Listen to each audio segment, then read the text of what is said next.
Good morning. We are in 1 Samuel chapters 16 and 17. And while it's a lot, I'm just going to go ahead and go for it today. And we'll see if we can get through it and still keep the video short. So, all right, here we go. The Lord said to Samuel, "How long will you grieve over Saul? I have rejected him from being king over Israel. Fill your horn with oil and set out. I will send you to Jesse the Bethlehemite, for I have provided for myself a king among his sons." Samuel said, "How can I go? If Saul hears of it, he will kill me." And the Lord said, "Take a heifer with you and say, 'I have come to sacrifice to the Lord.' Invite Jesse to the sacrifice, and I will show you what you shall do. And you shall anoint for me the one whom I name to you." Samuel did what the Lord commanded and came to Bethlehem. The elders of the city came to meet him trembling and said, "Do you come peaceably?" He said, "Peaceably I have come to sacrifice to the Lord. Sanctify yourselves and come with me to the sacrifice." And he sanctified Jesse and his sons and invited them to the sacrifice. When they came, he looked on Eliab and thought, "Surely the Lord's anointed is now before the Lord." But the Lord said to Samuel, "Do not look on his appearance or on the height of his stature, because I have rejected him. For the Lord does not see as mortals see. They look on the outward appearance, but the Lord looks on the heart." Then Jesse saw Abinadab and made him pass before Samuel. He said, "Neither has the Lord chosen this one." Then Jesse made Shammah pass by, and he said, "Neither has the Lord chosen this one." Jesse made seven of his sons pass before Samuel, and Samuel said to Jesse, "The Lord has not chosen any of these." Samuel said to Jesse, "Are all your sons here?" And he said, "There remains yet the youngest, but he is keeping the sheep." And Samuel said to Jesse, "Send and bring him, for we will not sit down until he comes here." He sent and brought him in. Now he was ruddy and had beautiful eyes and was handsome. The Lord said, "Rise and anoint him, for this is the one." Then Samuel took the horn of oil and anointed him in the presence of his brothers, and the Spirit of the Lord came mightily upon David from that day forward. Samuel then set out and went to Ramah. Now the Spirit of the Lord departed from Saul, and an evil spirit from the Lord tormented him. And Saul's servants said to him, "See now, an evil spirit from God is tormenting you. Let our Lord now command the servants who attend you to look for someone who is skillful in playing the lyre. And when the evil spirit from God is upon you, he will play it, and you will feel better." So Saul said to his servants, "Provide for me someone who can play well and bring him to me." One of the young men answered, "I have seen a son of Jesse, the Bethlehemite, whom is skillful in playing, a man of valor, a warrior, prudent in speech, and a man of good presence, and the Lord is with him." So Saul sent messengers to Jesse and said, "Send me your son David, who is with the sheep." Jesse took a donkey loaded with bread, a skin of wine, and a kid, and sent them by his son David to Saul. And David came to Saul and entered his service. Saul loved him greatly, and he became his armor bearer. Saul sent to Jesse, saying, "Let David remain in my service, for he has found favor in my sight." And whenever the evil spirit from God came upon Saul, David took the lyre and played it with his hand, and Saul would be relieved and feel better, and the evil spirit would depart from him.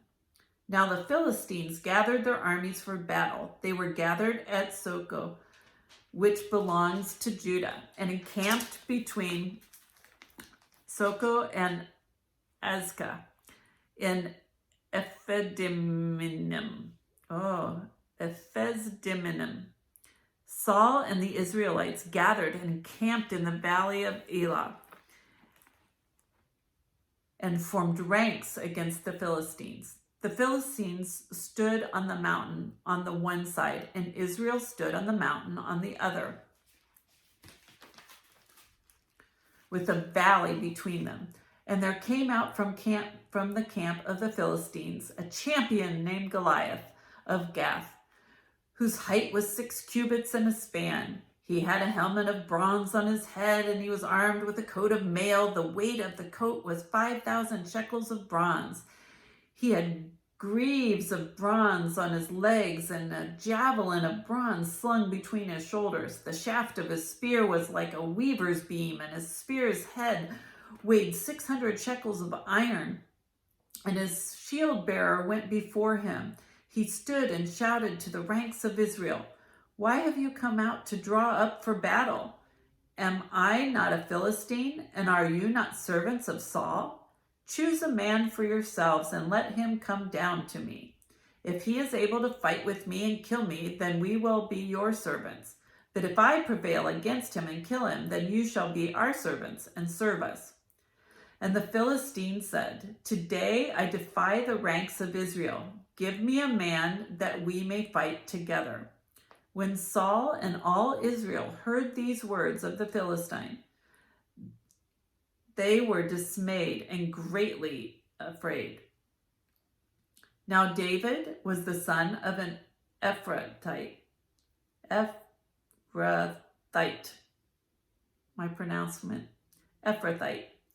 Bethlehem in Judah, named Jesse, who had 8 sons. In the days of Saul, the man was already old and advanced in years. The 3 eldest sons of Jesse had followed Saul to the battle. The names of the 3 sons who went to the battle were Eliab, the firstborn, and the next to him Abinadab, and the third Shammah. David was the youngest. The 3 eldest followed Saul, but David went back and forth from Saul to feed his father's sheep at Bethlehem. For 40 days the Philistine came forward and took his stand morning and evening.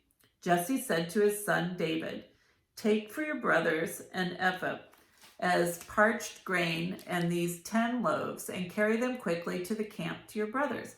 Also take these 10 cheeses to the commander of their 1,000. See how your brothers fare and bring some token from them." Now Saul and they and all the men of Israel were in the valley of Elah, fighting with the Philistines. David rose early in the morning, left the sheep with a keeper, took the provisions, and went as Jesse had commanded him. He came to the encampment as the army was going forth to the battle line, shouting the war cry. Israel and the Philistines drew up for battle, army against army. David left the things in charge of the keeper of the baggage, ran to the ranks, and went and greeted his brothers.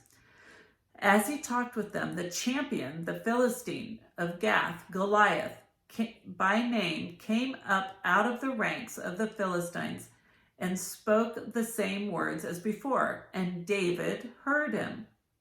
All the Israelites, when they saw the man, fled from him and were very much afraid. The Israelites said, "Have you seen this man who has come up? Surely he has come up to defy Israel. The king will greatly enrich the man who kills him and will give him his daughter and make his family free in Israel." David said to the men who stood by him, "What shall be done for the man who kills this Philistine and takes away the reproach from Israel?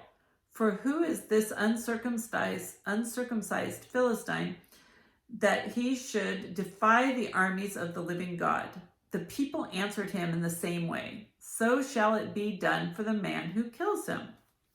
His eldest brother Eliab heard him talking to the men, and Eliab's anger was kindled against David. He said, "Why have you come down? With whom have you left those few sheep in the wilderness? I know your presumption and the evil of your heart, for you have come down just to see the battle." David said, "What have I done now?" It was only a question. He turned away from him toward another and spoke in the same way, and the people answered him again as before.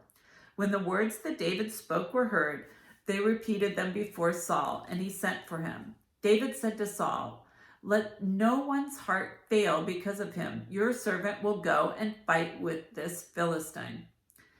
Saul said to David, "You are not able to go against the Philistine to fight with him, for you are just a boy, and he has been a warrior from his youth." But David said to Saul, "Your servant used to keep sheep for his father, and whenever a lion or bear came and took a lamb from the flock, I went after it and struck it down, rescuing the lamb from its mouth. And if it turned against me, I would catch it by the jaws, strike it down, and kill it. Your servant has killed both lions and bears, and this uncircumcised Philistine shall be like one of them, since he has defied the armies of the living God." David said, "The Lord who saved me from the paw of the lion and from the paw of the bear will save me from the hand of this Philistine." So Saul said to David, "Go, and may the Lord be with you." Saul clothed David with his armor. He put a bronze helmet on his head and clothed him with a coat of mail. David strapped Saul's sword over his armor, and he tried in vain to walk, for he was not used to them. Then David said to Saul, "I cannot walk with these, for I am not used to them." So David removed them. Then he took his staff in his hand and chose 5 smooth stones with the wadi and put them in his shepherd's bag in the pouch. His sling was in his hand, and he drew near to the Philistine.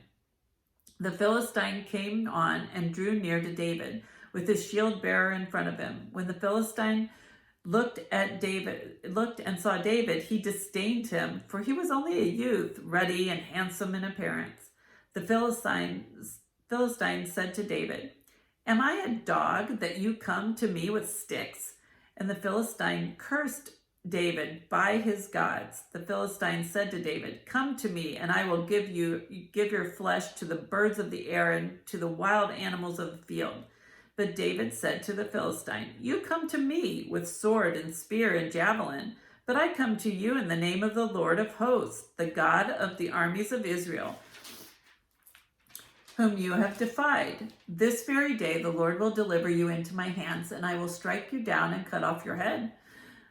And I will give the dead bodies of the Philistine army this very day to the birds of the air and the wild animals of the earth, so that all the earth may know that there is a God in Israel, and that all this assembly may know that the Lord does not save by sword and spear, for the battle is the Lord's, and he will give you into our hand."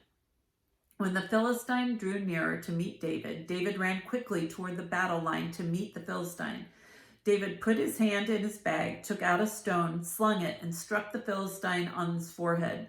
The stone sank into his forehead, and he fell face down on the ground. So David prevailed over the Philistine with a sling and a stone, striking down the Philistine and killing him. There was no sword in David's hand. Then David ran and stood over the Philistine. He grasped his sword, drew it out of its sheath, and killed him. Then he cut off his head with it. When the Philistines saw that their champion was dead, they fled. The troops of Israel and Judah rose up with a shout and pursued the Philistines as far as Gath and the gates of Ekron, so that the wounded Philistines fell on the way from the Shaaraim as far as Gath and Ekron.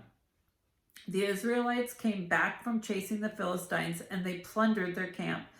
David took the head of the Philistine and brought it to Jerusalem, but he put his armor in his tent.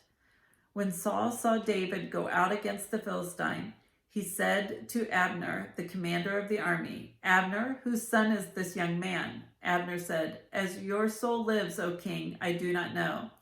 The king said, "I inquire whose son this stripling is."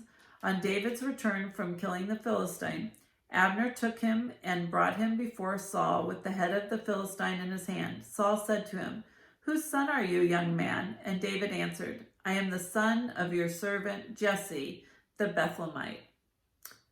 The word of God for the people of God. Thanks be to God. And the story continues.